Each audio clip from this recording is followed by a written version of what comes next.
रहमत की फिजाओं में सदा परवास करता हूँ, अताएं जो भी तेरी है उन्हीं पे नाज करता हूँ। ज़बां मेरी बस एक तेरा ही नाम लेती है, ज़बां मेरी बस एक तेरा ही नाम लेती है।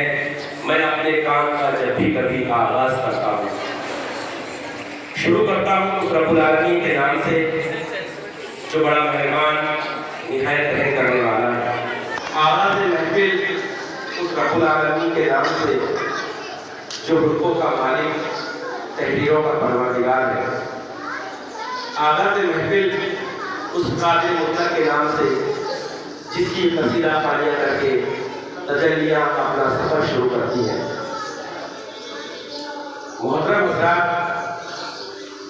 यौम जमहूरिया के इस मौके पर आइए हम इस बज़्म की इब्तिदा अल्लाह रब्बुल आलमीन के मुक़द्दस कलाम पाक से करते हैं। तिलावत कलाम पाक को पेश करने के लिए मैं पंजुम के तालिब इल्म सुफियान मिर्ज़ा को आवाज़ देता हूँ कि वो यहाँ आए और तिलावत कलाम पाक पेश करें। इस शेर के साथ कि कुरान की तिलावत से आगाज़ हो महफिल का, कुरान की तिलावत से आगाज़ हो महफिल का, इस नूर से पा जाए हम रास्ता मंजिल का। सुफियान मिर्ज़ा।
सुफियान मिर्ज़ा तिलावत कलाम पाक से हमारे कुलूब को नूर से मुनव्वर कर रहे थे।